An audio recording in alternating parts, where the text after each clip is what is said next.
Muito boa noite, obrigado pela sua companhia. Nós começamos aqui mais um programa por toda a rede Canção Nova e que bom nos encontrarmos sempre aqui.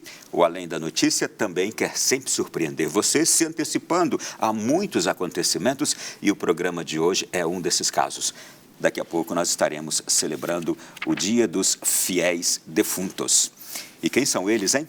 Tão preciosos, tão importantes para nós. É por isso que a gente vai dedicar o programa de hoje exatamente ao 2 de novembro, que já está chegando. Você já deve estar se preparando, inclusive nós aqui também. Mas o programa de hoje quer ser ainda mais uma preparação especial, intensa do nosso interior, para bem celebrarmos o Dia dos Fiéis Defuntos. Porque também daqui a pouco nós estaremos lá com eles. Mas lá onde? Sabe qual é o tema do programa de hoje? Como será a vida após a morte? E eu tenho tanta curiosidade, ao mesmo tempo tenho uma santa expectativa no meu coração, claro que sem pressa, mas seria o caso de ter pressa também? A gente vai falar de tantas coisas a respeito deste tema no programa de hoje. Nos dias atuais, gente, a morte é um tema muitas vezes evitado e temido. Foi sempre assim? Olha, eu tenho mais ainda a dizer, mas eu já quero apresentar o nosso convidado da noite de hoje. A gente escolheu a dedo e eu quero agradecer mais uma vez, Dom José Francisco Falcão, seja bem-vindo, prazer recebê-lo aqui em nosso programa. Ronaldo, é uma alegria imensa estar aqui e o seu pedido, eu não posso dizer não a ele. Quanto é, eu diria, desafiador ou agradável falar deste assunto, Dom Francisco? Integra o último artigo do Credo, creio na vida eterna. Integra também o segundo artigo do Credo, Nosso Senhor Jesus Cristo morreu e foi sepultado. Portanto, a morte faz parte do Credo em 2 artigos, portanto, é essencial, é imprescindível e nós temos que caminhar, que conviver com esta realidade que é ineludível, que é absolutamente uma certeza incontestável na nossa vida. Está curioso? Está com expectativa como eu também? Então, eu quero apresentar melhor Dom Francisco Falcão, mestre e doutor em Direito Canônico pela Pontifícia Universidade Santo Tomás de Aquino, em Roma.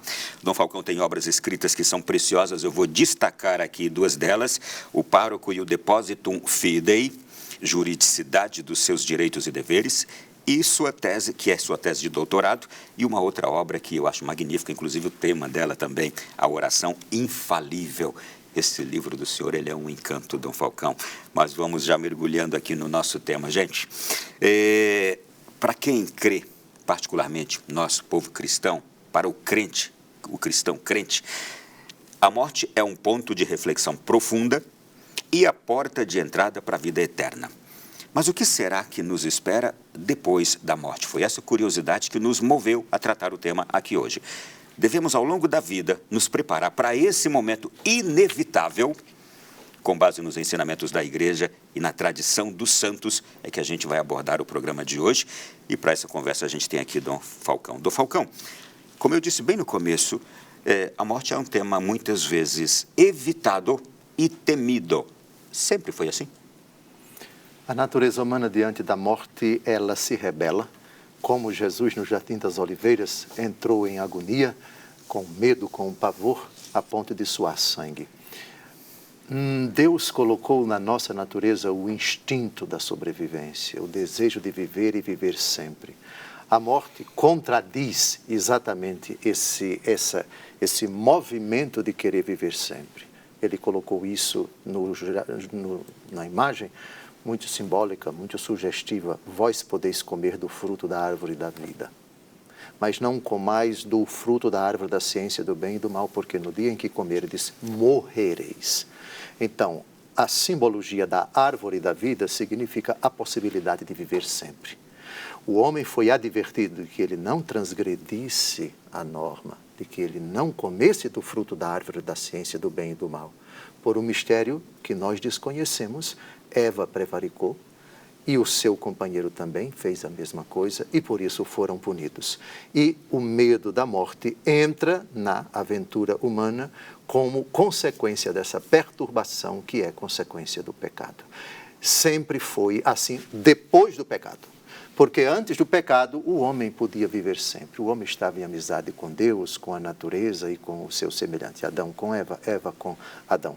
O medo não existia até o início do capítulo 3. É no capítulo 3 do livro do Gênesis que entra o medo de morrer. Sempre foi assim a partir do pecado. Depois da sua introdução, eu agora trago uma reportagem nossa para mostrar como o homem de hoje se relaciona com a morte. Vamos assistir. Desde os tempos de Adão e Eva, quando o pecado entrou no mundo, a morte passou a ser uma realidade inevitável para toda a humanidade. O fruto da desobediência trouxe não apenas a separação de Deus, mas também o mistério da morte, que acompanharia a jornada de cada ser humano. Todas as culturas em diferentes épocas buscaram entender o que vem após o último suspiro. Filósofos, teólogos e poetas se debruçaram sobre essa questão, enquanto o homem comum, em sua rotina, muitas vezes prefere não pensar no inevitável. Mas, para nós católicos, a morte não é o fim, ao contrário, é quando tudo começa para valer. É o início da vida eterna, a promessa de Cristo para os homens. Mas, por que é tão difícil para os humanos pensar na eternidade junto a Deus? Depois da gente assistir a esta reportagem, eu quero agora trazer uma passagem do Eclesiastes, capítulo 7, que diz assim: é melhor ir a uma casa de luto do que ir a uma casa de festa, porque naquela que se vê o fim de todo homem e os vivos nele refletem. Uau! A Bíblia está cheia de passagens que nos fazem refletir. Então eu quero perguntar para o senhor, à luz das Sagradas Escrituras, como a igreja interpreta a morte? A morte, ela é uma realidade consequente ao pecado do homem. Romanos capítulo 5, versículo 12, o apóstolo Paulo diz isso com uma precisão cirúrgica. Aspas. Assim como pela desobediência de um só homem o pecado entrou no mundo e pelo pecado a morte, assim todos pecaram. Aí depois vem pela obediência de um, Jesus Cristo, entrou a salvação no mundo, etc. Então, a morte entrou no mundo por iniciativa da criatura humana, que cedeu diante da proposta do inimigo. A morte é uma punição. A morte é uma consequência de uma decisão livre da mulher e do homem, os nossos primeiros pais. Nós vamos ter alguma ajuda aqui no programa de hoje de alguns santos nos fazendo refletir sobre a morte também, né? Com frases assim fantásticas de cada um deles.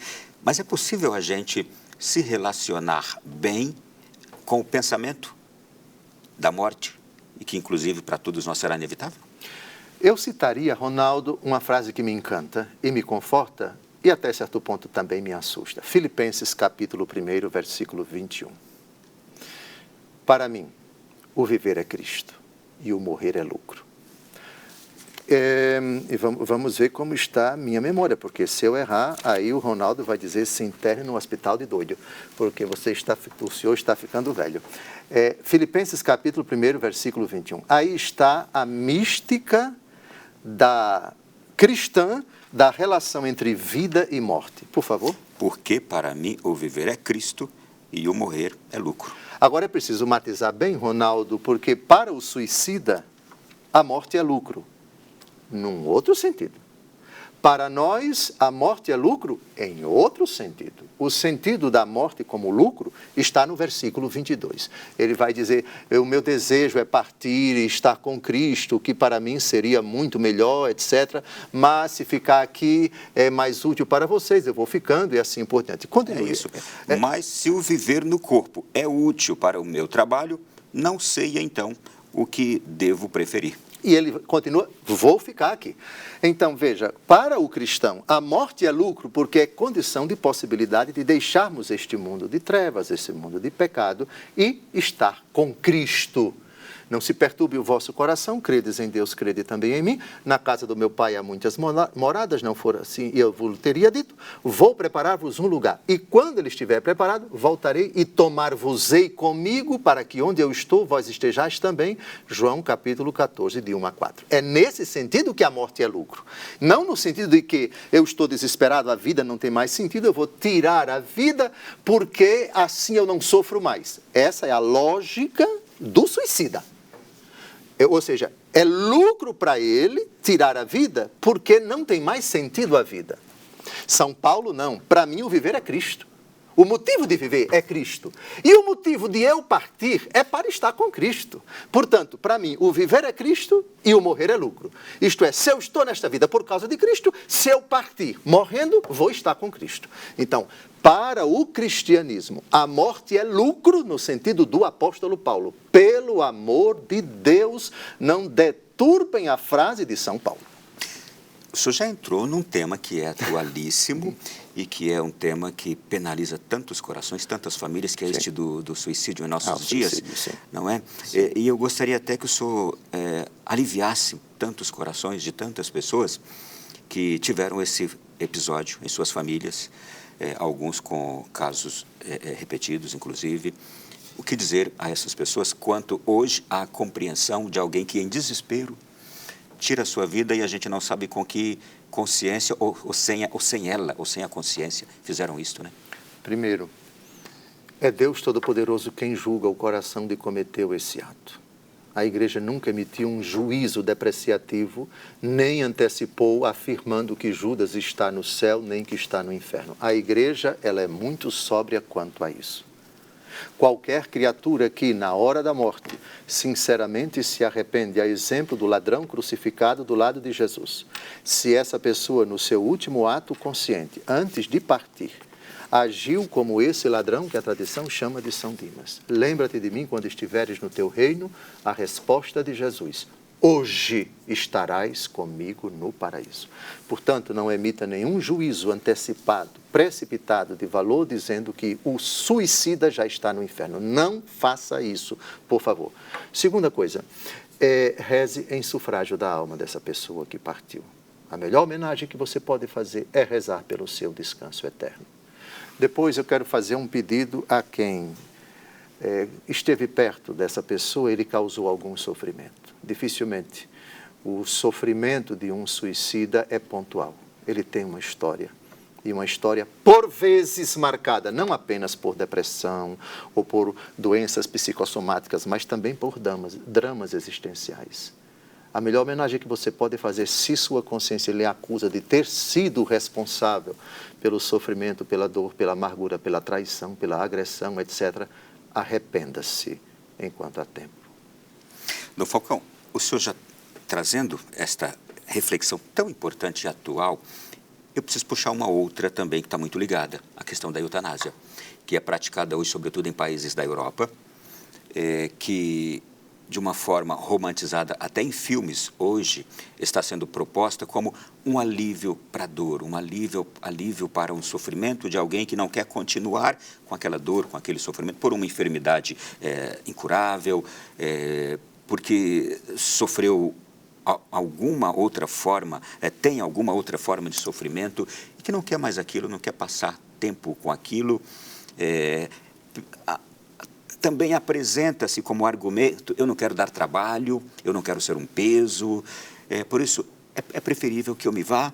E existem hoje, inclusive, leis na Europa que assistem essas pessoas com esse desejo em determinados países, que elas vão para lá e podem fazer isso. Elas mesmas autorizam a sua retirada da vida. Como entender isso?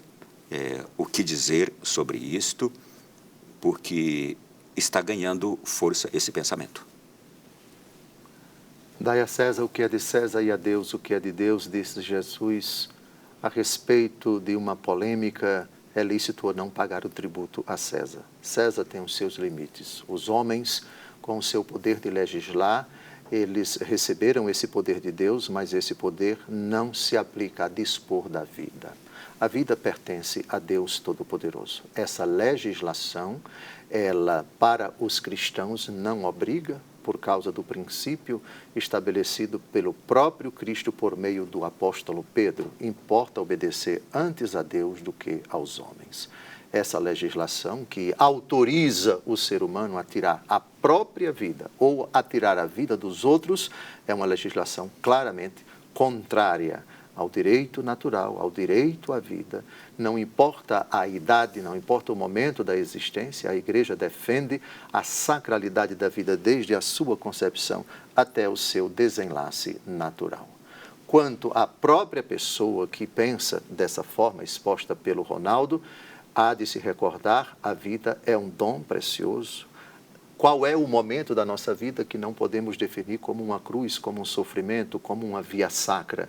Eu não quero dar trabalho. Talvez quem pensa assim nem está imaginando que, de alguma forma, quem o ama, quem o considera importante na sua vida, vai ter muito trabalho no seu coração, um trabalho de dor, de saudade, de angústia, porque não tem mais consigo aquela pessoa que, se estivesse aqui conosco, estaria sendo amada e cuidada.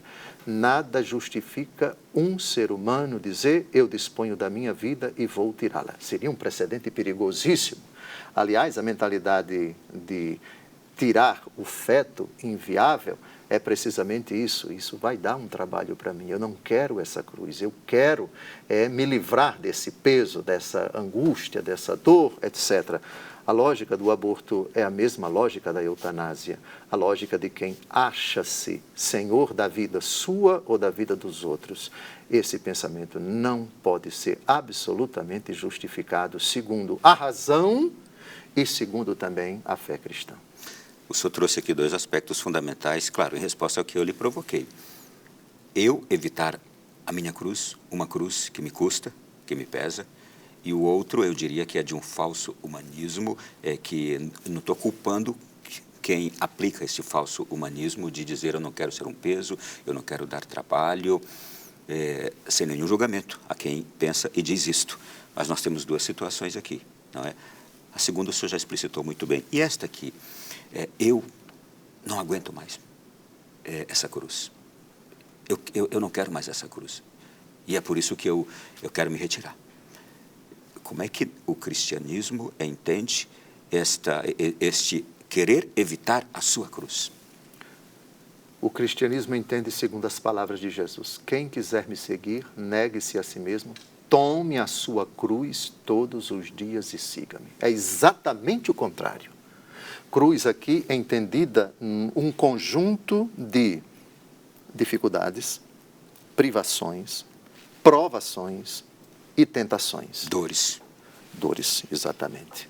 As dificuldades, às vezes lancinantes, às vezes que se procrastinam, às vezes que demoram bastante, e a natureza humana julga o tamanho do sofrimento como algo maior do que o poder de Deus, o amor de Deus, a misericórdia de Deus. E mesmo para aqueles que não acreditam em Deus, é a superestima de uma realidade que ele pensa que conhece e ele julga que é senhora, que é dona, que já subjugou a sua vida e se entrega. Com o devido respeito a qualquer pensamento que passa na cabeça de uma pessoa que deseja por fim a sua vida, há de se dizer, as portas, as janelas, as pontes que Deus Todo-Poderoso todos os dias coloca na nossa vida como caminhos de possibilidade para atenuar, aliviar e sanar os problemas, é muito importante que a gente lance um olhar para além das coisas pequenas, das coisas contingenciais, das coisas que nos cercam e enxergar para o futuro com um olhar de esperança, dias melhores. Isso para os que não acreditam em Deus. Para os que acreditam em Deus, Salmo 36. Entrega o teu caminho a Deus. Confia nele e ele agirá. E os desejos do teu coração ele atenderá. Não te perturbe o teu coração. O próprio Jesus disse isso. No mundo tereis tribulações, mas tende coragem, eu venci o mundo. E vencer o mundo começa a partir da vitória sobre os problemas pontuais, ainda que eles já venham se arrastando há um certo tempo. Confiar em Deus, crer em Deus, abandonar-se nas mãos de Deus, esperar nele e ele agirá. A dor é um mistério, o sofrimento é um mistério. A igreja, inclusive, criou o Dia Mundial do Doente para se refletir sobre esse mistério. Me lembro de João Paulo II, numa frase simples dele, dizendo, o sofrimento é redentor, mas não é redentor só para quem sofre, para o sofredor, para aquele que está na dor, na enfermidade, é redentor também para quem cuida. Me lembro de uma senhora que recentemente perdeu um marido, que ela cuidou dele tetraplégico por 30 anos. Quando ele morreu, ela disse, e agora o que vai ser da minha vida? Eu já estou com saudade. Me era sofrido, me era exigente, mas eu não sei viver sem ele. A frase citada pelo Ronaldo é uma frase que se encontra num documento de São João Paulo II chamado Salvifici Doloris. É o sentido cristão do sofrimento humano. Quando foi que ele escreveu isso? Depois de ter levado 3 tiros em 1981. Algum tempo depois ele escreveu esse livro. É uma belíssima reflexão sobre o sentido cristão do sofrimento humano. Como o cristão deve encarar o sofrimento, deve experimentá-lo e deve se santificar no sofrimento. Completo em minha carne o que falta a paixão de Cristo. A mística do cristão não tem nada de sadismo, nem de masoquismo. Essa dor prolonga no seu corpo, que é a igreja, o sofrimento de Jesus. Aceita, Jesus, essa minha dor. Aceita, Jesus, esse cálculo renal, essa deficiência, essa osteoporose, essa sei lá o que for.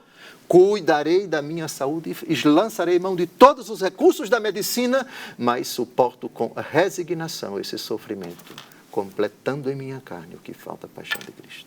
Foi um bom ensaio até agora essa abertura do nosso programa, hein? Então, daqui a pouquinho a gente vai voltar. Aliás, já avisa aí a outras pessoas que você conhece, põe no grupo da família toda para assistir a Canção Nova. Agora, um tema importante, uma reflexão necessária. Estamos falando sobre o quê? Como será a vida após a morte. Vamos para o intervalo, voltamos já. É para a gente conhecer melhor sobre a vida e sobre a morte. É também para conhecermos qual é o nosso futuro. Como será depois que a gente passar desta vida? Eu gosto muito do Carioca. Carioca é muito brincalhão. Eu estava escutando um amigo Carioca, ele diz assim, quando o táxi do além passar aqui em casa, eu quero estar pronto.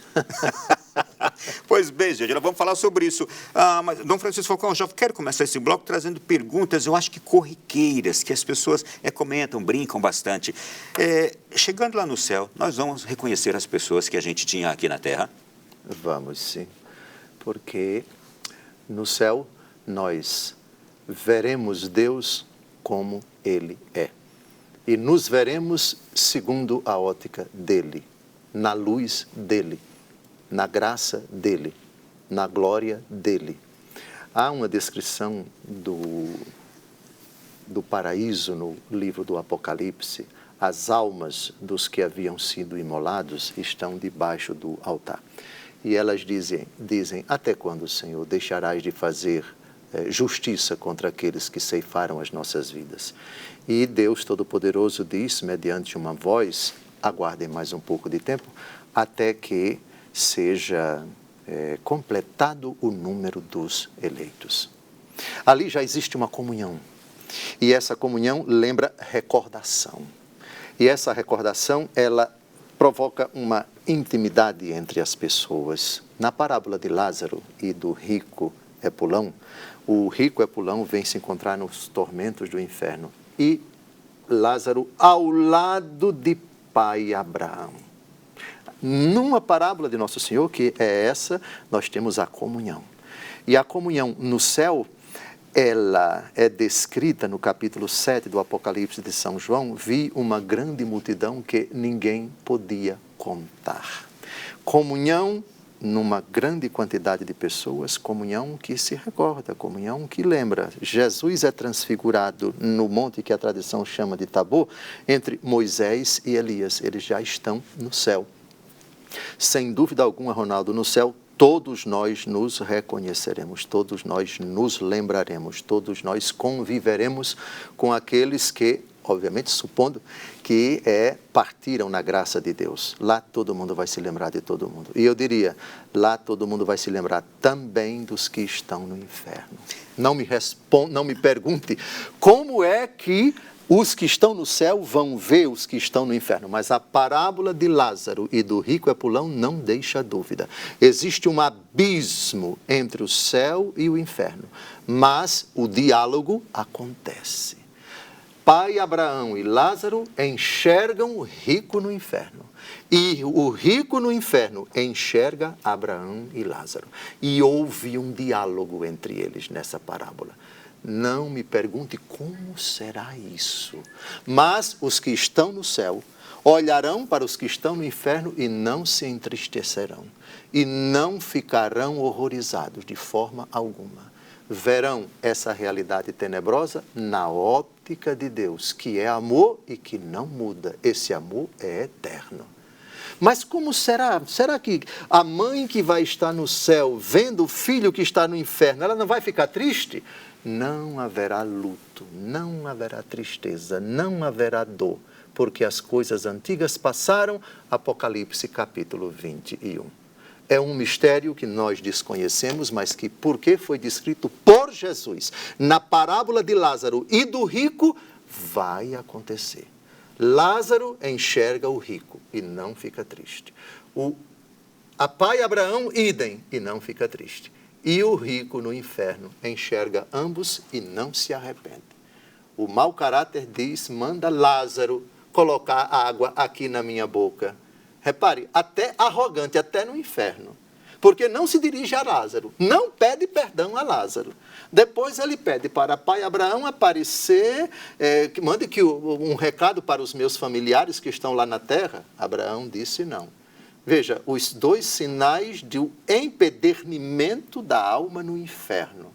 Ele não se dirige a Lázaro, ele não reconhece. Eu peço perdão a você, porque quando eu estava na terra, eu não ajudei você. Eu não abri a porta para lhe dar comida. É um símbolo sutil da dureza do coração de quem está no inferno. Quem está no inferno jamais se arrependerá. E quem está no céu jamais cometerá pecado. Por isso, Abraão diz, entre vocês e nós, entre nós e vocês, existe um abismo. E ele acrescenta, de sorte que quem está aqui não pode passar por aí, e vice-versa. Um mistério que desconhecemos. Isto quer dizer que é muito significante aquela pessoa que não tem atitudes de arrependimento, de humildade, de aceitar humilhação e, a partir dali, se corrigir. Isto é determinante. Não é? Pelo que o senhor acaba de nos dizer aqui também. E eu ainda, enquanto o senhor falava, eu estava com tantos outros pensamentos aqui, e é possível que quem está no céu esteja, por exemplo, nos vendo aqui na terra nesse instante, nos assistindo aqui na terra, quem está no céu agora, nos assistindo. A minha mãe, por exemplo, que já se foi há 40 e poucos anos atrás, é possível que ela esteja de olho em mim, lá do céu. E aproveito enquanto o senhor está aí na Bíblia, para fazer uma outra pergunta, depois já vou emendando, tá? Sim. O meu filho que está aqui agora na frente, naquela câmera ali, lá no céu ele continuará sendo meu filho? Eu o terei como meu filho, a minha esposa, por favor. São perguntas que, imagino, que passam na cabeça de todo mundo. Perfeito. O vínculo espiritual e carnal, ele não se perde jamais, nem no céu, nem no inferno. Pai Abraão, disse o rico na parábola. Pai Abraão. E quando Abraão responde, diz filho. O vínculo de amizade de Deus Todo-Poderoso para com as criaturas que ele criou e redimiu pelo seu sangue derramado também não vai acabar. Na parábola da veste nupcial de todos os convidados para a ceia, a sala ficou cheia e aí se recorda dessa parábola em que o Senhor, o dono da festa, encontrou uma pessoa sem a veste? Sem a veste. E ele diz assim, amigo, como você entrou aqui sem a veste nupcial? E o texto diz, e ele não disse palavra alguma. Logo depois ele diz, amarrem-no e joguem-no na fornalha.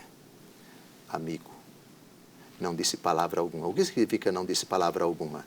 Diante de Deus Todo-Poderoso, não adianta justificar o injustificável. Não disse palavra alguma. Amigo, Jesus é amigo, mas um amigo que vai dizer, amarrem esse meu amigo e joguem na fornalha ardente. No céu, nós nos veremos com todos os vínculos que nós estipulamos aqui na terra, que nós tivemos aqui na terra. É verdade, não vai haver casamento. Nosso Senhor Jesus Cristo diz, diante dos saduceus que negavam a ressurreição, quando foi interpelado aquela mulher que teve um marido, ele morreu. Depois ela casou com o segundo, ele morreu. Depois o terceiro, o quarto, o quinto, o sexto e sétimo. E na eternidade, ela vai se casar com qual? Porque ela se casou com os 7. E Jesus diz, vocês desconhecem as Escrituras. No céu nós seremos como anjos. Ou seja, não vai haver casamento. A finalidade do matrimônio, ela é dupla. Complementaridade e também a perpetuação da espécie. O homem deixa seu pai e sua mãe e se une à sua mulher, de sorte que já não são dois, mas uma só carne. Uma criatura que precisa da outra para ser feliz. No céu, não precisaremos de nenhuma criatura, porque Cristo será tudo em todos, porque Deus preencherá, completará, plenificará tudo aquilo que nós temos de sonhos, de anseios e de realizações. Todavia, perdurarão os vínculos. O pai conhecerá o filho e ele será, por favor, a natureza glorificada não deixa de ser natureza. A genética de um corpo ressuscitado é a genética do corpo semelhante àquele que ele teve aqui na terra. No céu, o corpo ressuscitado, ele será, digamos assim, a plenificação do corpo que a pessoa teve aqui na terra. E o corpo é uma realidade genética. E na genética, no DNA de quem está aqui na terra, nós temos nossa herança, nossa pertença, nossa dependência, se nós quisermos assim, do nosso pai e da nossa mãe. Sim, lá o pai santo, São Luís Martin, está no céu. Santa Zélia Martin está no céu. E Santa Teresinha do Menino Jesus também está no céu. Pai, mãe e filha. O vínculo continua por toda a eternidade. Posso brincar? Pois não, pois não. Estou falando isso aí, me vem tanta coisa na cabeça aqui. No céu seremos como os anjos. Se a gente olha para alguém neste mundo que não consegue mergulhar nesta reflexão cristã, espiritual, a pessoa pode pensar assim, mas como assim vai ser como os anjos? Aí eu me lembro de um episódio em que um padre estava dando uma palestra e perguntou para todos aqueles que o assistiam, para vocês aqui, qual é a melhor coisa do mundo? Levantem o braço quem quiser falar. Aí um falou, cerveja. Aí o outro falou, e você? A melhor coisa do mundo, feijoada. Aí um outro, um Nordeste, falou assim, farinha. E aí o padre, mais alguém? Aí ele, vocês não conhecem o pudim da minha mãe. Eu quero saber o seguinte, lá no céu, seremos como anjos. Que prazeres nós sentiremos lá. A teologia fala de duas realidades que integram o céu. Essas realidades são: vinde benditos para o reino do meu Pai, preparado para vós desde a criação do mundo. O prêmio principal, o gozo principal é a fruição de Deus. Desfrutar da presença de Deus, da glória de Deus, para que onde eu estou, vós estejais também, disse Jesus. Depois, esse é o principal prêmio. O segundo prêmio é desfrutar de todas as criaturas que participarão também da felicidade sem fim, a comunhão, a alegria, a felicidade de estar com o outro. Veja, nesse momento fraterno aqui, o Ronaldo, ele está fazendo aqui o programa comigo, mas aqui, que não aparece, está o seu filho. Na casa dele estão a sua esposa, os demais membros da sua família. E isso integra realmente a felicidade da criatura humana e particularmente do cristão aqui na Terra.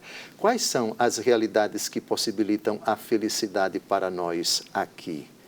A comunhão, a amizade, a partilha, a caridade, a ajuda ao próximo, o favorecer o bem para o outro, promover o bem, santificar-se, conhecer Deus.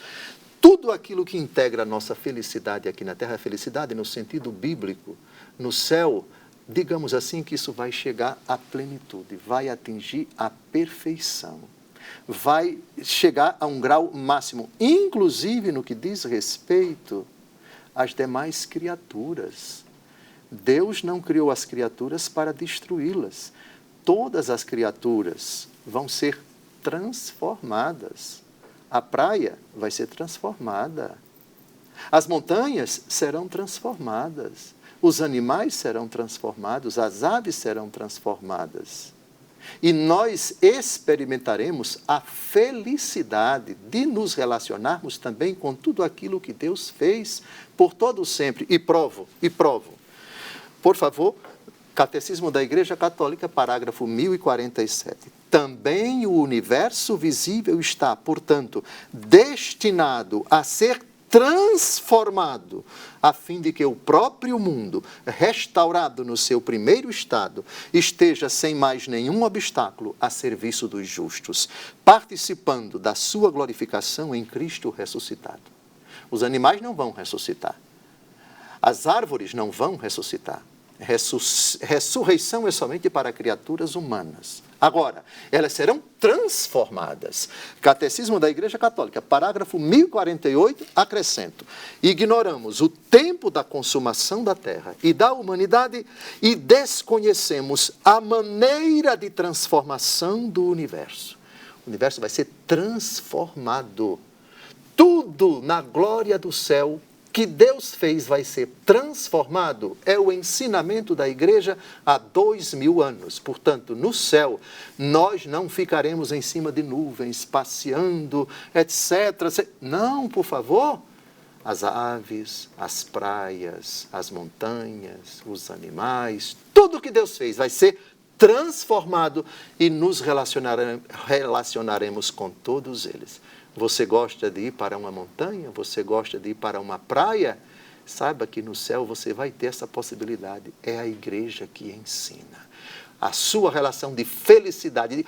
Eu passei 15 dias numa praia. Que beleza, que maravilha! Isso vai ser por toda a eternidade. Mas nós desconhecemos essa transformação. Catecismo da Igreja Católica, parágrafo 1047 e 1048.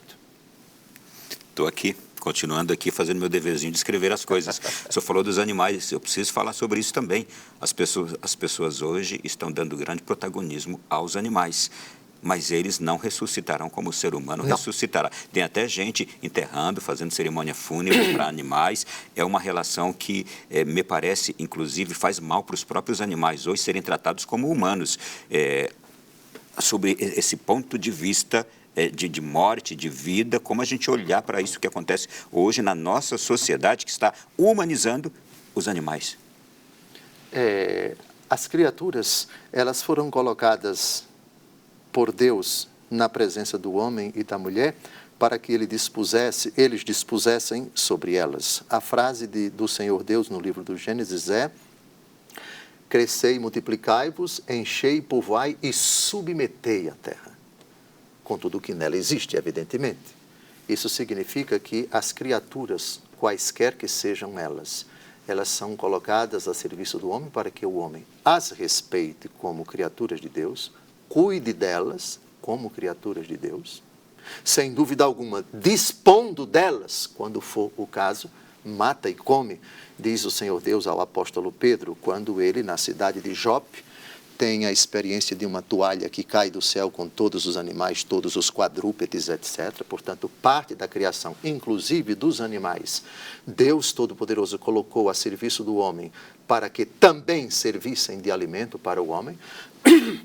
Respeito, sem dúvida alguma, pela dignidade da criação, porque é obra de Deus, mas quando essa criatura ou essas criaturas passam a ocupar o lugar de Deus e, digamos assim, passam a ser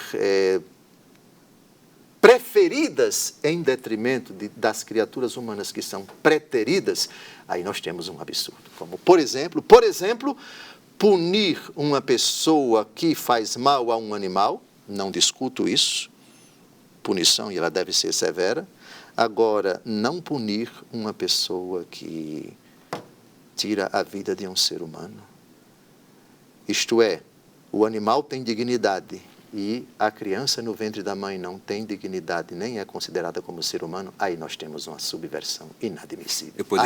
Aí não. A gente poderia dizer que o animal, ele tem dignidade, mas o ser humano tem sacralidade? Perfeito, foi perfeito. Toda a criação, num certo sentido, num sentido amplo, é sacra porque vem do sagrado que é Deus. Portanto, ela é obra de Deus. Os céus narram a obra de Deus e o firmamento anuncia narram a glória de Deus e o firmamento anuncia a obra de suas mãos. Capítulo 1 da carta aos Romanos, Todas as criaturas, elas procedem de Deus, e contemplando as criaturas nós podemos chegar até o Criador, sem dúvida alguma. Ela é sacra no sentido bem amplo, mas o homem é sagrado no sentido de que, e nenhuma outra criatura tem essa prerrogativa, façamos o homem a nossa imagem e semelhança. Então, é sagrado nesse sentido específico e, portanto, é a única criatura que Deus quis em si mesma e, portanto, a dignidade dela é incomparável dentre todas as criaturas. Tenho muitas coisas a perguntar. Aliás, no próximo bloco, gente, olha, daqui a pouco, depois de amanhã, 2 de novembro, vamos aos cemitérios, vamos recordar bastante sobre a vida e sobre a morte, sobre pessoas queridas que amamos tanto e que eu sempre costumo de brincar. Eu tenho tanta expectativa de encontrar a minha mãe, que perdi bem cedo, a minha avó, que me amou, cuidou de mim por tantos anos, outras pessoas queridíssimas, São João Paulo II, que é meu grande santo de devoção. Eu tenho tanta expectativa quanto a isso, mas eu tenho perguntas aqui para fazer ainda a respeito, por exemplo, das almas que estão no purgatório. Está no purgatório, dói, o fogo, há fogo no purgatório, queima, arde, o tempo que se fica no purgatório é sofrido, não é? Porque a igreja nos ensina que existe o purgatório, isto é, aqueles que tiveram a graça de não ir para o inferno, mas estão num tempo ali de espera, de preparação para entrarem no céu, porque não viveram aqui, talvez com tal graça, a ponto de irem direto para o céu. Gente, tudo isso a gente vai falar daqui a pouco na sequência do programa. Segura aí, voltamos já. Já voltamos aqui no Além da Notícia de hoje, nos preparando para o 2 de novembro que está chegando, Dia dos Fiéis Defuntos. E eu estou aqui tratando de temas tão importantes com o Dom Francisco Falcão. Muito obrigado pela sua presença. O senhor está nos ajudando agora a mergulhar dentro dos nossos próprios corações. Eu fico imaginando, por exemplo, a minha mãe, que está lá no céu, eu tenho essa confiança já. Eu fico imaginando outros parentes e pessoas que agora nos assistem, Dom Francisco. Eu imagino assim: morreu o papai, morreu a mamãe daquela pessoa, e ela aqui na Terra se dispõe a honrar a memória do pai e da mãe. Eu vou fazer tudo aqui que eles esperavam de mim. Alguns que estavam tendo uma vida numa direção mudaram ou mudam depois da morte de um pai para honrar a memória, para fazer aquilo que eles pediram a vida inteira que a pessoa não fez, não é? Mas eu quero saber, e o meu pai, ou a minha mãe, ou aquele parente que chegou lá no céu, ele está me vendo aqui como eu estou, fazendo os esforços, os sacrifícios, ou não fazendo, eu estou entristecendo, alegrando a eles lá em cima? A onisciência e a onipresença são características exclusivas de Deus. Isto é, saber de tudo e estar presente em toda parte. Saber de tudo, onisciência. Está presente em toda parte, onipresença. Isso é prerrogativa exclusiva de Deus. Há um fundamento bíblico para responder até certo ponto, sim. Isto é, Deus pode permitir que aqueles que estão no céu saibam de alguma coisa, na medida determinada por Deus, do que está acontecendo aqui na terra. E provo com o capítulo Apocalipse 6, de 9 a 11. Quando abriu o quinto selo, vi debaixo do altar as almas dos homens imolados por causa da palavra de Deus e por causa do testemunho de que eram depositários. E clamavam em alta voz, dizendo: atenção, até quando tu, que és o Senhor, o Santo, o verdadeiro, ficarás sem fazer justiça e sem vingar o nosso nome contra os habitantes da terra? Foi então dada a cada um deles uma veste branca e foi-lhes dito que aguardassem ainda um pouco até que se completasse o número dos companheiros de serviço e irmãos que estavam com eles para serem mortos. Vejam, as almas dos que estão no céu, sabendo que aqueles que causaram a morte delas ainda estão aqui na terra, elas de alguma forma sabem. Deus permite que os que estão no céu saibam de alguma forma. Na medida, a quantidade de tempo nós desconhecemos. Mas essas almas sabem que os seus assassinos ainda estão aqui na terra. Essa é uma prova bíblica de que algum conhecimento no céu os eleitos têm dos desdobramentos dos acontecimentos da nossa história aqui na terra. Eu só posso ir até aí, Ronaldo. Eu não posso, de forma alguma, dizer que 24 horas por dia, se é que se pode falar de 24 horas, tempo não existe na eternidade, que os nossos familiares estão nos acompanhando, etc. Eu não responderia isso constantemente. Mas Deus é poderoso o suficiente para permitir que uma criatura que está no céu saiba dos acontecimentos aqui na terra. E tem uma prova. Nossa Senhora de Fátima. O que foi que ela disse aos pastorinhos? Preocupada com os acontecimentos aqui na terra, ela sabe. Peguemos Lourdes, as aparições a Santa Bernadette Soubirous, o que ela diz a respeito dos acontecimentos da França e do mundo. Medjugorje, agora um documento belíssimo do Santo Padre, digamos assim, o sinal verde para as aparições em Medjugorje. As aparições parece que são diárias, se não me engano, continuam as aparições, sim. Nossa Senhora sabendo dos acontecimentos. Então, eu respondo, a resposta é sim, porque Deus é todo-poderoso para permitir a anjos, a arcanjos e a Nossa Senhora e aos outros santos do céu alguns acontecimentos aqui da terra, porque Deus é Deus. Apocalipse, capítulo 6. Eu acho que a gente está cumprindo com o propósito do programa de hoje, como será a vida após a morte. Estamos chegando bem perto, tenho certeza, de tudo que a gente quer saber aqui. Dom Francisco, e a gente lá no céu vai ter corpo físico, a gente vai sentir fome, a gente vai sentir sede, calor, frio. O que dizer sobre isso? Perfeito. O corpo ressuscitado de nosso Senhor Jesus Cristo é sempre o parâmetro. Quando ele ressuscitou, ele, para dissipar as perplexidades dos apóstolos que pensavam que Nosso Senhor era um fantasma, ele come peixe à praia, justamente para que eles não tenham dúvidas de que Jesus não é um fantasma, ele tem um corpo realmente. Bem, o corpo ressuscitado precisa de comida? Não. Então, por que o corpo de Jesus, porquê Jesus quis comer? Quis comer não por necessidade, mas para dissipar as dúvidas das pessoas. Portanto, o corpo ressuscitado, semelhante ao corpo de Cristo, é um corpo glorioso, é um corpo que não tem carência de nada, é um corpo, portanto, que não necessita, a não ser de Deus que vai preenchê-lo, de nada que esteja fora dele. Isso significa também os alimentos. Agora, você pergunta, bem, o senhor acabou de dizer que na glória do céu, todas as criaturas vão participar da felicidade sem fim, e o Senhor citou, de fato, os parágrafos 1047 e 1048. Então, o pé de jabuticaba vai ser transformado, porque a igreja ensina que toda a criação vai ser transformada, mas nós desconhecemos como isso vai acontecer. E uma pessoa ressuscitada que no céu quiser comer jabuticaba, o corpo não vai ter necessidade, como o corpo de Jesus ressuscitado não teve necessidade de comer peixe. Se ela quiser, não será por necessidade, será pela decisão dela mesma. Minha modesta opinião, mas remetendo sempre à decisão de Jesus, que ressuscitado quis comer peixe. Quis comer peixe, não porque o corpo necessitava. O corpo ressuscitado não necessita de alimento. Comeu para dissipar as dúvidas dos apóstolos.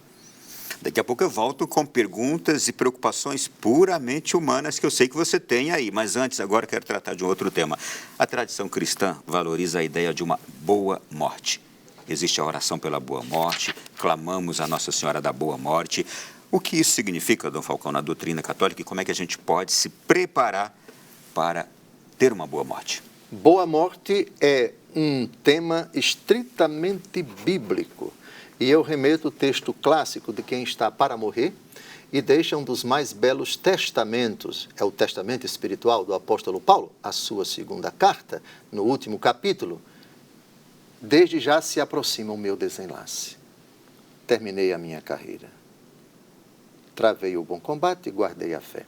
Desde já me está reservada a coroa da glória que o justo juiz me dará naquele dia. É um texto que a gente pode evocar para dizer: boa morte é isso. A morte enquanto tal, enquanto realidade horrenda, horrorosa, ela não é boa. Ela não é obra de Deus. Deus não criou a morte. E Deus viu que era bom, e Deus viu que era bom, e Deus viu que era bom. É o chavão que nós encontramos 4 ou 5 vezes no relato da criação e depois da criação do homem. E Deus viu que tudo era muito bom. No capítulo 1 do livro do Gênesis, Tudo que Deus faz é bom. E a morte não está incluída. A morte só entra no capítulo 3. Mas a boa morte é uma expressão cristã para dizer morte na graça de Deus.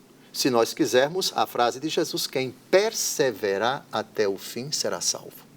É a morte daquele que está terminando a sua carreira na graça de Deus, na amizade de Deus, e nesse momento decisivo está em estado de graça. Lembra-te de mim quando estiveres no teu reino, disse o arrependido Dimas. E a resposta de Jesus, hoje estarás comigo no paraíso. Não existe morte melhor do que esta. Não por causa da morte, mas por causa da condição da alma da pessoa, na hora da morte, que é em estado de graça. Essa é a boa morte. Voltando agora a perguntas que eu sei que você tem aí na sua casa. As almas que estão no purgatório, como estão? Que estado é o estado de alguém que está no purgatório? E por que faço essa pergunta, Dom Francisco? A gente aqui tem pessoas que a gente gosta muito, ama muito, mas essas pessoas não servem a Deus. Elas não têm uma vida cristã autêntica, mas são pessoas boas. Não cometeram ou não cometem graves delitos que as afastarão do céu definitivamente, isto é, não irão para o inferno, a gente imagina. Todavia, também não tem como aquela pessoa ir para o céu quando morre diretamente. Então, vão para onde? Como é que é o estado lá no purgatório? O Catecismo da Igreja Católica, no parágrafo 1030, diz o seguinte, eis o texto, acompanhem conosco. Os que morrem na graça e na amizade de Deus, mas não estão completamente purificados, embora tenham garantida a sua salvação eterna, passam, após sua morte, por uma purificação, a fim de obterem a santidade necessária para entrarem na glória do céu. Agora vem a definição de purgatório que é dada pela Igreja no parágrafo seguinte, me permita, Ronaldo, citar. A Igreja denomina purgatório esta purificação final dos eleitos que é completamente distinta do castigo dos condenados. Depois, ela, mais na frente, no parágrafo 1032, este ensinamento apoia-se também na prática da oração pelos defuntos, da qual já a Sagrada Escritura fala, eis porque ele, Judas Macabeu, mandou oferecer este sacrifício expiatório pelos que haviam morrido, a fim de que fossem absolvidos do seu pecado. O purgatório consiste nisso. Quem morreu na graça de Deus, mas não expiou nesta vida as penas temporais dos pecados perdoados quanto à culpa, essa purificação dessas sequelas do pecado e desses pecados veniais que não são pecados propriamente ditos, dado que no céu não entra nenhum vestígio de imperfeição, o amor de Deus, chamado pela 1 Coríntios capítulo 3 de fogo, a pessoa será salva, mas de alguma forma passando, atravessando o fogo, é o fogo do amor de Deus que abrasa esta criatura que partiu na graça de Deus, mas ainda com essas sequelas, com essas consequências do pecado, das quais Jesus fala em Mateus 5, de 23 a 25, se estás para trazer a oferta ao altar e te lembrar de que teu irmão tem algo contra ti, deixa a oferta e vai primeiro reconciliar-te com teu irmão. Toma logo este caminho para que não aconteça que ele te entregue ao juiz, o juiz te entregue ao carrasco e o carrasco te ponhas em prisão. Em verdade te digo, de lá não sairás até que tenhas pago o último centavo. Todo pecado tem uma dupla dimensão, Ronaldo, o da pena e o da culpa. Quando a gente se arrepende e pede humildemente perdão a Deus, Deus cancela a culpa, mas a obrigação de expiar a pena é nossa. Por exemplo, Zaqueu. Zaqueu recebeu Jesus cheio de alegria em casa. E arrependido ele disse, Senhor, ele roubava. Vou dividir metade dos meus bens com os pobres. E se defraudei alguém, vou restituir 4 vezes mais. Jesus diz, hoje a salvação entrou nessa casa. Porque também esse homem é filho de Abraão.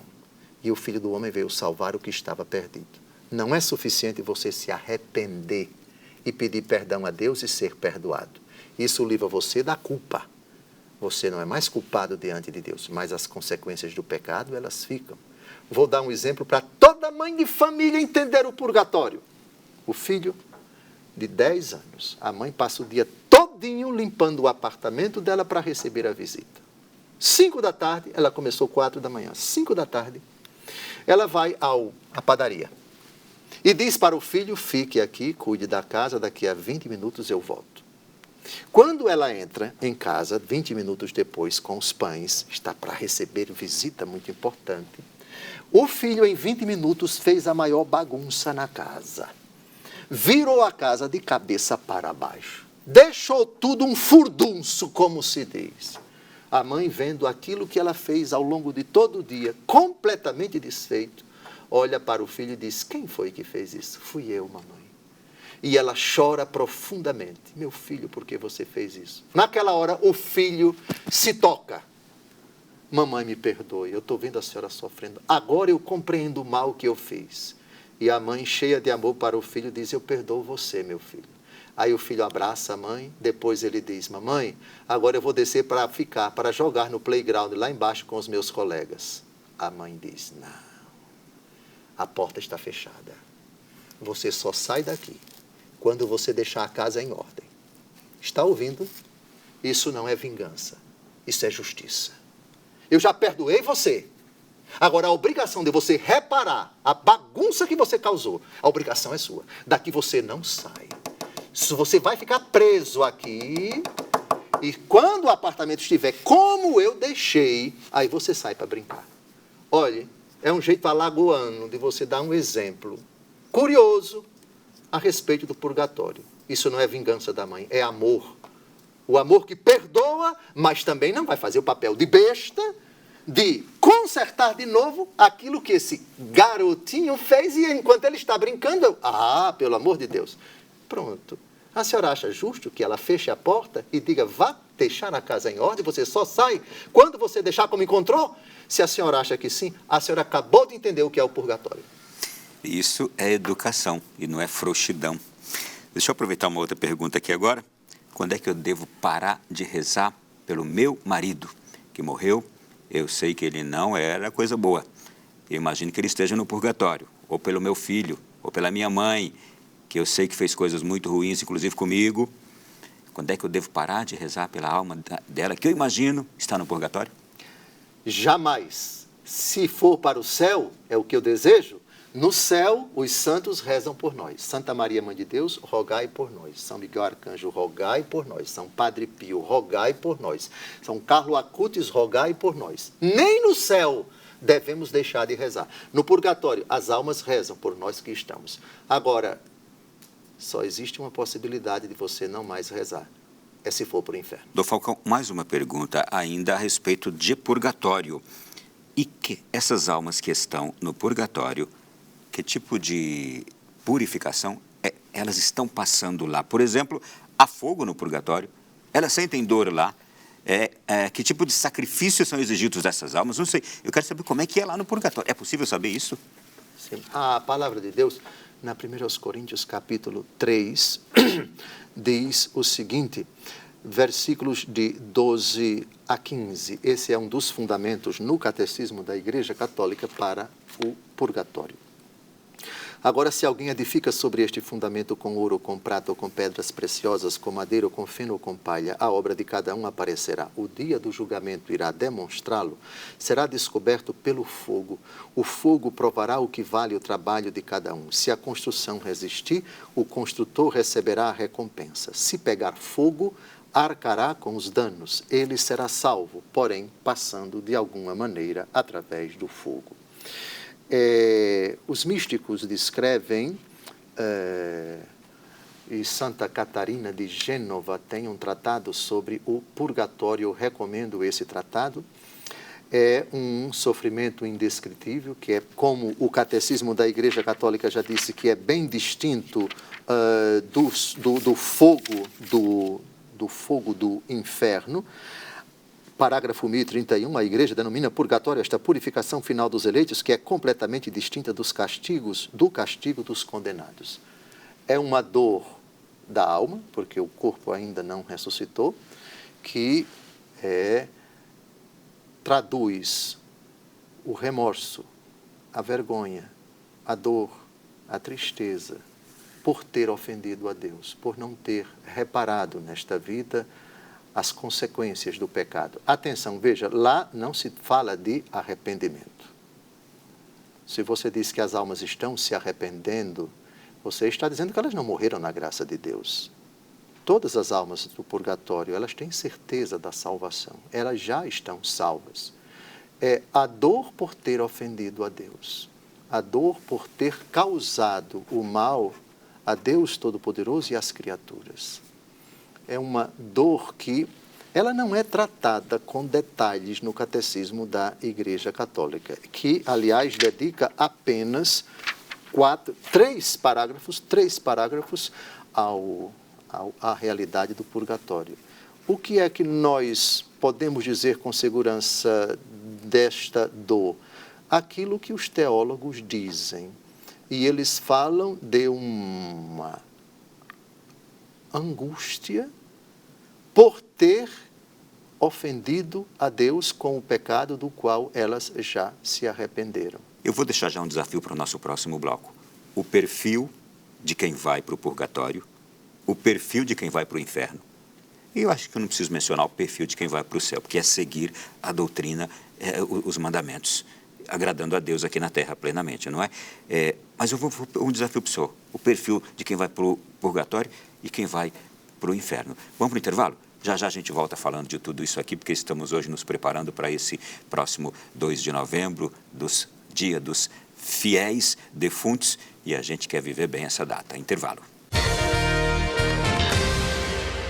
Temos um desafio enorme neste último bloco aqui do nosso programa hoje com Dom Francisco Falcão. A gente quer falar agora do juízo final, a gente quer falar agora sobre a comunhão dos santos. Eu vou ter, aliás, aqui a presença de muitos santos em nosso último bloco de programa aqui também, mas eu deixei aqui uma questão em aberto na nossa última conversa, Dom Falcão, antes do intervalo.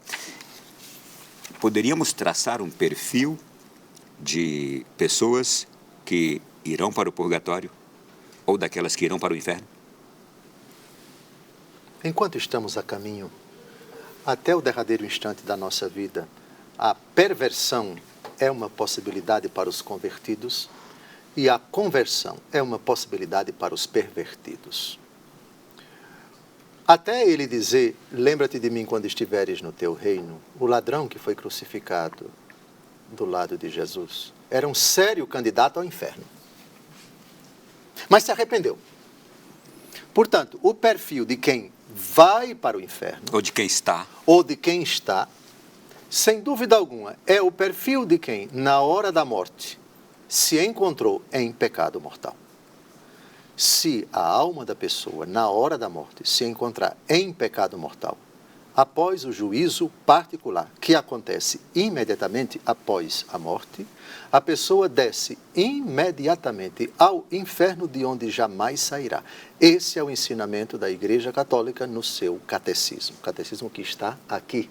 E porque o último bloco tem muito assunto, eu não tenho tempo para a gente citar literalmente. Remeto você ao ensinamento da Igreja a respeito do inferno, parágrafos 1033 e 1037 do catecismo. Então, o perfil de quem poderá ir é o perfil do pecado mortal. O perfil de quem vai para o céu é este perfil. Lembra-te de mim quando estiveres no teu reino. Hoje estarás comigo no paraíso. Se na hora da morte a alma vier a se encontrar em estado de graça, arrependimento perfeito de todas as faltas cometidas, esse é o perfil do salvo, do eleito. Agora, se esse salvo, se esse eleito, nesta vida não remitiu, não expiou todas as penas temporais dos pecados perdoados quanto à culpa, é um eleito que vai se purificar na outra vida, purificação final ou purgatório. Se nessa hora decisiva, que é a hora da morte, sendo julgado pelo Senhor, no juízo particular, não existe nenhuma pena a ser expiada, ele entra imediatamente na glória. Por observação, eu creio que a pessoa relaxada, ela confia mais na misericórdia de Deus que na justiça.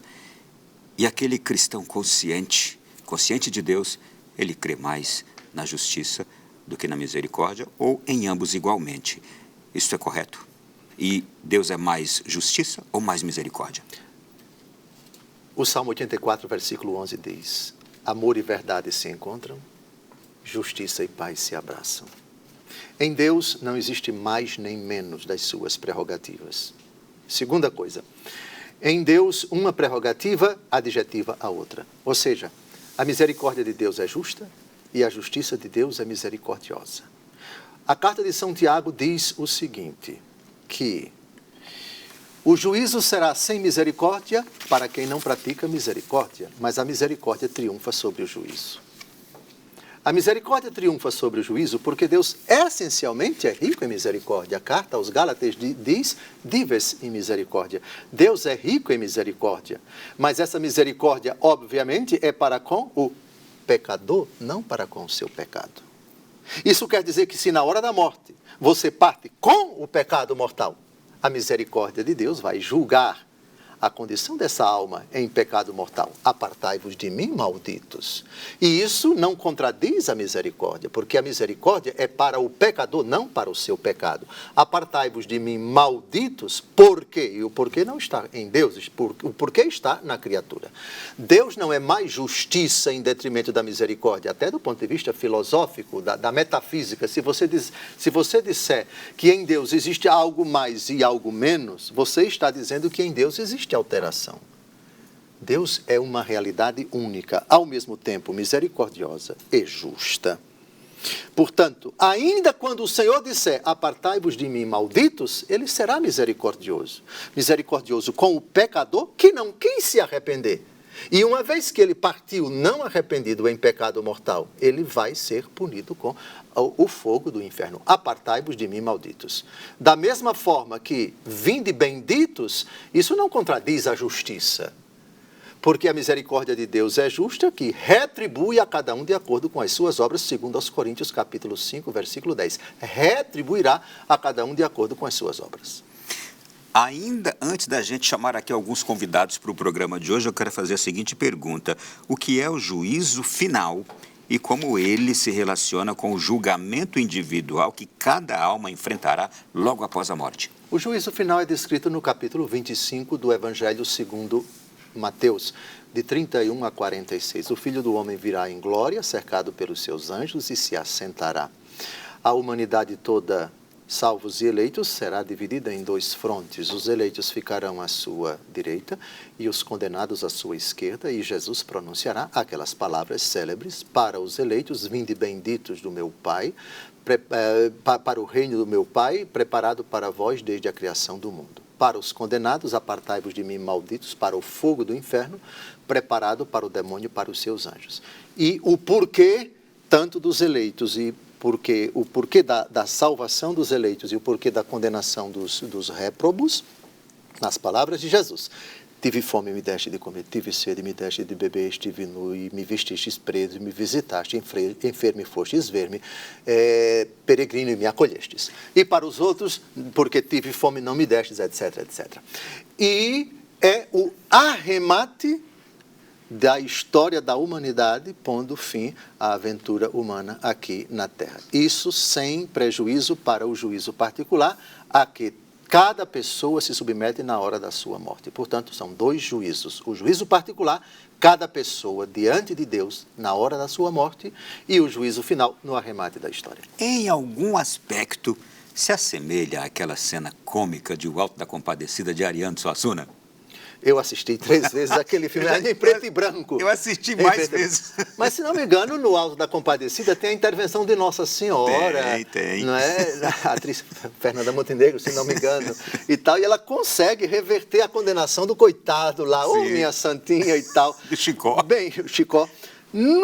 Veja, a intercessão de Nossa Senhora, ela é poderosa. Agora, eu advirto, a intercessão de Nossa Senhora em favor da conversão dos pecadores é até a hora da morte. Na hora da morte, cada um se apresenta diante do Senhor para Hebreus 9, 27, está escrito que o homem morra uma só vez, depois do que segue-se o juízo. Ali é você diante de Deus Todo-Poderoso para a prestação de contas, segundo aos Coríntios, capítulo 5, versículo 10. Hebreus 9, 27, versículo 27, e segundo aos Coríntios 5, versículo 10. No fundo, Ariano Suassuna, devoto de Nossa Senhora, ao colocar aquela cena muito... E piedosa também, Nossa Senhora aparece, enfim... Tem fundamento bíblico a intercessão da Santíssima Virgem Maria por todos os pecadores. Rogai por nós, pecadores, agora e na hora da nossa morte. Citou bem, Ronaldo, a bela obra de Ariano. Assisti 3 vezes. Eu acho que é o João Grilo, se eu não me engano. Não é o Chicó? Eu troquei aqui o personagem. Vamos lá. Quero chamar alguns convidados ao nosso programa. E vou chamar diretamente do céu, não é? São os santos. Vou chamar os santos, claro.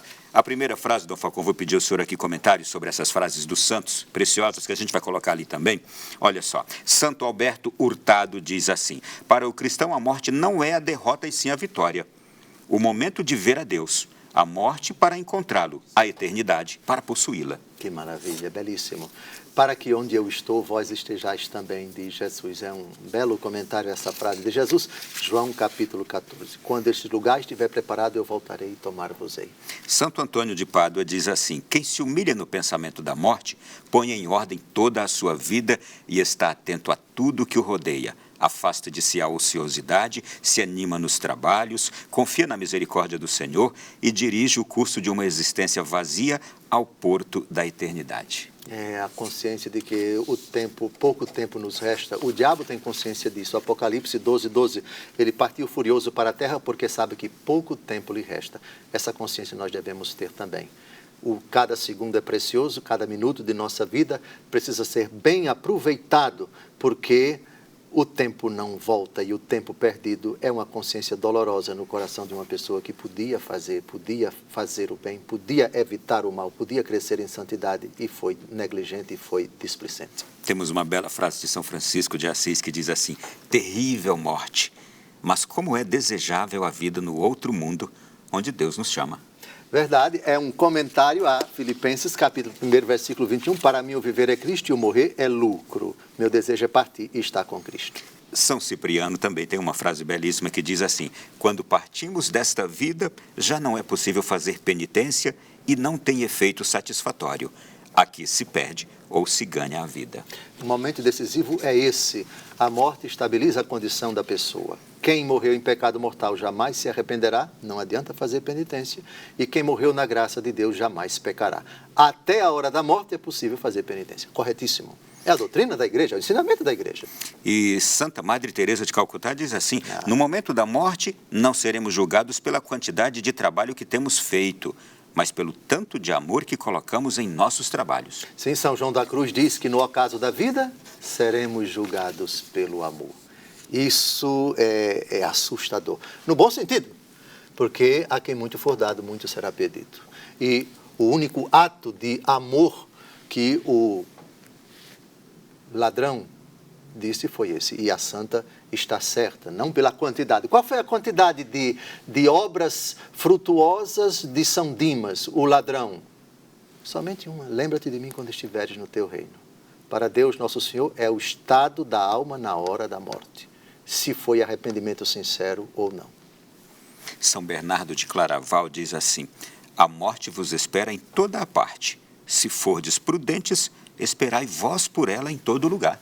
Viver como se o momento presente fosse o primeiro, o único e o último. Tá certo, o grande doutor cisterciense. Eu diria assim, olha, se fordes prudentes, esperai vós por ela em todo lugar, isto é, estejais preparados o tempo todo. São Domingos Sábio, a famosa história, se Jesus viesse agora, o que você faria? Continuaria a jogar bola. São Padre Pio de Pietrelcina diz assim: ó morte, eu não sei quem pode temê-la, já que por ti a vida se abre para nós. Que bonito. Também bonito. Bonito, belíssimo.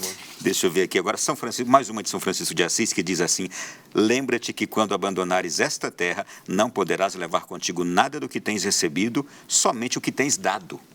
Um coração enriquecido pelo serviço honesto, o amor, o sacrifício e o valor. É um belo comentário a Apocalipse, capítulo 14, versículo 13. É uma oração bonita sobre pelos mortos. Diz assim: eu ouvi uma voz do céu que dizia, escreve, felizes os mortos que doravante morrem no Senhor. Sim, diz o Espírito, descansem dos seus trabalhos, pois as suas obras os seguem. É a única coisa que a gente leva para prestar contas a Deus, as nossas obras. Para terminar, das frases aqui dos nossos convidados do programa de hoje, Santo Afonso Maria de Ligório, que diz assim: tenha por certo o tempo que empregais com a devoção diante do diviníssimo sacramento. Será o tempo que melhor os reportará nesta vida e mais os consolará em vossa morte e na eternidade. Recomendo Preparação para a Morte, uma das obras mais famosas de Santo Afonso Maria de Ligório. Essa foi tirada certamente da obra. Já dei de presente à minha mãe já leu toda. A senhora se assustou? Não, foi o que eu ensinei para você. Olha que bonito. Preparação para a Morte, Santo Afonso Maria de Ligório. O senhor está me lembrando aqui um dos episódios de nosso saudoso do Henrique Soares. Oh, que saudade. Numa pregação dele, sim, ele dizendo que certa feita, diante do Santíssimo Sacramento, tinha uma freira já idosa, perto dos 100 anos, e ela chegava diante do Santíssimo e dizia: homem, me leve, me leve. É encantador ele contando o desejo que ela já tinha de se encontrar com Deus. Ela não tinha medo da morte. Homem, me leve, já estou quase perto dos 100. Aliás, a Bíblia termina assim: o brado Maranata, ou Maranatá, é exatamente esse: vem, Senhor Jesus. Não demore, Senhor Jesus. Venha logo, Senhor Jesus. A Bíblia termina assim: venha logo. Dom Francisco, nós também estamos chegando perto aqui do nosso programa, tá? Quais são as virtudes que devemos cultivar para nós enfrentarmos a morte e vivermos bem aqui nessa terra? São muitas as virtudes, mas eu destacaria 3. Uma fé sólida, uma esperança que não decepciona, como diz Romanos capítulo 5, versículo 5. A esperança não decepciona porque o amor de Deus foi derramado em nossos corações pelo Espírito Santo que nos foi dado. E uma caridade autêntica. Essas são as 3 virtudes fundamentais. Poderia falar das outras virtudes humanas: prudência, justiça, temperança, fortaleza, humildade, etc. Mas eu destacaria essas 3. Pela fé, nós afirmamos categoricamente que o Senhor virá. Pela esperança, nós aguardamos. E pela caridade, nós arregaçamos as mangas e dizemos: estamos prontos, porque vou passar o meu céu fazendo bem aqui na terra. É a definição de céu de Santa Teresinha do Menino Jesus. Isto é, viva e haja naturalmente como se você já vivesse no céu. Procure levar o céu para as pessoas, procure fazer da sua vida um céu, ou seja, uma ocasião de comunhão, de intimidade com Deus Todo-Poderoso, que é isso essencialmente que vai ser o céu. Já pratique isso no seu relacionamento familiar, no seu trabalho, com os seus semelhantes. E assim você vai estar esperando o Senhor quando Ele vier, quando as trombetas soarem, quando os anjos derem os sinais no céu. Pronto, chegou o momento, agora é a prestação de contas. Eu já estava esperando Jesus. Está chegando o dia de finados. Trago aqui um episódio brevíssimo de uma menina, uma garota que estava num ônibus aqui no centro de Brasília, no dia de finados, e comentava com uma outra garota de idade semelhante, dizendo assim: para que eu vou no cemitério no dia de finados? Minha mãe já morreu mesmo, não posso fazer mais nada por ela, vou fazer o quê em cemitério? Era uma jovenzinha. O que dizer exatamente sobre esse pensamento desprezível quanto a esta prática de piedade tão importante, que é ir, por exemplo, aos cemitérios, ir a velórios, praticar esses atos de misericórdia? Aprendei de mim, disse Jesus. No capítulo 11 do Evangelho segundo João, Jesus, 4 dias depois do enterro do seu grande amigo, foi ao túmulo, chorou e rezou ao Pai. Depois disse: Lázaro, vem para fora. É cristão? É cristã? Faça como Jesus. Motivo para ir no cemitério. O mesmo motivo que levou Jesus a ir ao túmulo de Lázaro. Aprendei de mim, que sou manso e humilde de coração. Vamos ao cemitério porque Jesus foi. Vamos ao cemitério com o sentimento que levou Jesus a ir ao cemitério. A chorar diante do túmulo de Lázaro. A pedir ao Pai que ouvisse a sua oração. É uma obra indulgenciada, indulgência plenária é uma das obras indulgenciadas, e ao cemitério, e você obtém indulgência plenária se você estiver na graça de Deus, confissão, comunhão e a oração pelo Santo Padre, são as três condições básicas para você desfrutar da indulgência plenária. É uma obra de piedade a exemplo de Jesus. Vede como ele o amava, disseram os judeus no relato de João, capítulo 11. Com piedade, com silêncio, com devoção, com respeito. Vá pensar na morte, como diz a citação do Eclesiástico no começo desse programa, citada pelo Ronaldo. Vá pensar também na sua morte, vá pedir pelo repouso eterno da pessoa. Faça o que Jesus fez. O motivo para ir para o cemitério é o mesmo motivo que levou Jesus, 4 dias depois do enterro de Lázaro, a chorar diante do seu túmulo. Obrigado. E peço que a gente conclua com a bênção de Deus agora, especialmente para todos que estão acompanhando o nosso programa e por aqueles também que não estão, mas quem está em casa está pensando neles. Abençoe-vos Deus Todo-Poderoso, Pai e Filho e Espírito Santo. Amém. Obrigado mais uma vez pela sua presença aqui, Dom Falcão. É sempre um presente enorme para nós. Uma alegria. Até breve, Ronaldo. A você que esteve conosco, já viu, sentiu e tenho certeza refletiu bastante. Que tenha sido realmente transformador este programa de hoje e que lhe garanta o céu, tudo que aqui hoje a gente viveu. Grande abraço a todos, até semana que vem, se Deus quiser. E sábado agora, dia de finados, juntos irmos aos cemitérios como grande prática cristã. Grande abraço, até semana que vem.